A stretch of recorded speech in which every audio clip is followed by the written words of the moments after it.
Today we're going to discuss irrigation, and this is a fairly easy way to do it. I have my plow that I just purchased, and just looking at it, I decided it'd be easy enough to unzip the ground, put the pipe in, and zip it back up.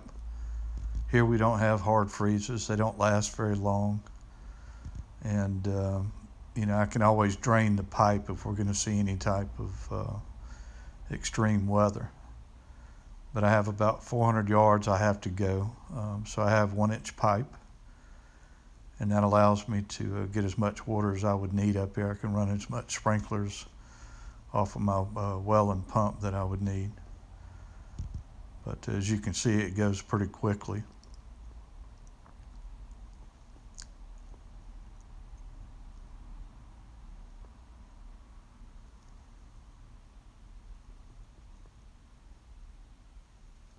So once I get all of this done, I can go back and shovel out any additional dirt that fell in. And it makes a pretty clean cut, and it's as deep as I need to. I've got it outside of my racetrack, so I don't have to worry about cutting it. So you need a pair of cutters for any kind of wire or anything. I also have some primer to prime the pipe. It makes it stick better and works better. This is your glue. And it's waterproof. You can work in the rain or you can work in active water. Then I have a pipe cutter. All of this stuff is readily available. I have 90-degree elbows. Some wire to temporarily at least hold up the pipe next to my fence post. I have 90-degree angles, and then I have end caps. And I also have a few T's.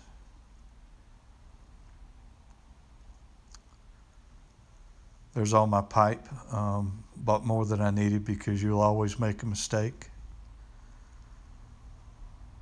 So the layout's pretty easy. I've made a T here, and I have going to put faucets on either side of that T. Have something in the ground here. And I'll be going to the right with my leftover so that if I ever want to add anything else, I've got another pipe. So instead of, tape measuring and all that kind of stuff, you just go out and rough it, mark it, cut it, and you can just rock and roll with it. This is an elbow. I'm putting primer on it.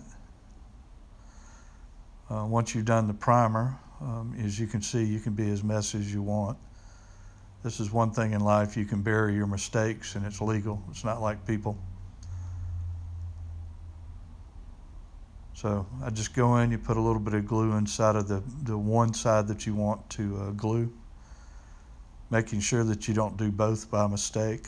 If you do, just cut it off and do it again. What I did here later was put my T in. It worked well. So now I'm going to do 5 pipes at a time. I go in and do my primer. Again, you can be messy here.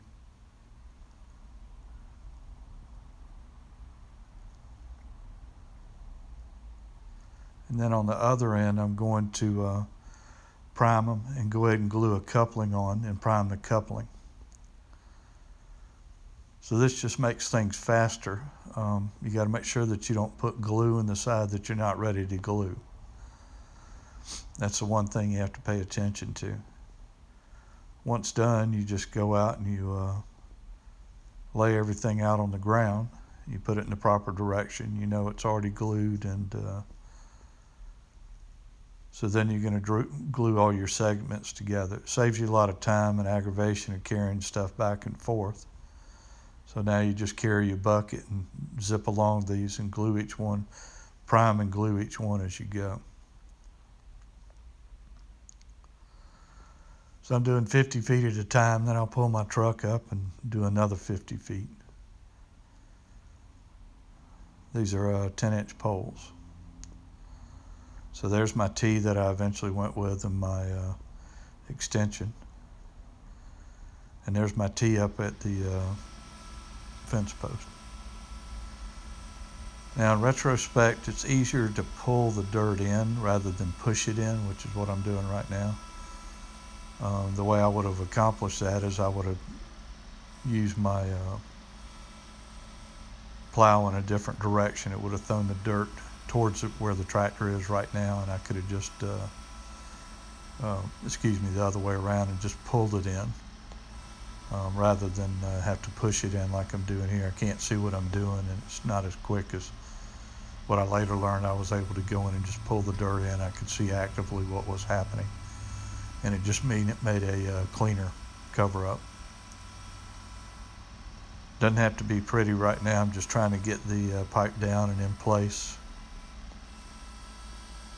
And this is a whole lot better than shovel digging or going out and renting whatever for $1,000 a day.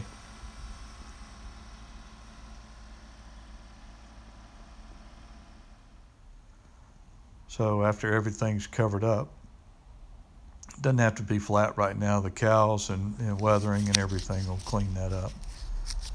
I'm going to put on my faucet valves now. Fairly inexpensive brass. They'll last forever. You may have to change fittings occasionally. There's plumber's tape, and then I just screw it into the end. That's a threaded end on both ends of that. Dry fit all this stuff whenever you're buying it, because it can be aggravating to have something that's loose or it's just not going to seal up right. And then I just screwed those in. And at the end of the project, I close those and see if they leak. Here I've taken my truck and just run over the pipe in the dirt just to kind of flatten it out. And here's after my turn, I go another few hundred yards. This is at my pump. And what I have is a drain. It's just going to allow water to go down the hill. If we do have a long-term freeze, or we have a freeze that I feel may damage something, I can come up and just drain everything. It's the lowest point on the property for irrigation anyway. And I just open that up, make sure my pump is off, and it just drains all the water out of the spigot and everything above and below ground. So I just go turn my spigot on at the highest point of the property, and everything just comes through. This is 240, and yeah, it can put you in the hospital. Got to be careful. Basically, there are 2 runs of 120, and that gives you 240 volts, and that allows it to run this pump. It's an in-well pump. This is where I hook it up on the box. I've got 2 110 legs, a double switch, and there's my grounding point. So I've got a ground and basically 2 hots coming off of that breaker. Same thing you'd have going to an air conditioner or a dryer. But that allows you to be able to get all the power that you need to run that pump. And there's different types of pumps. You can get solar, you can get other types, and just figure out what type of power you want there. If you like what you see, just ring the bell and subscribe. Have a blessed day.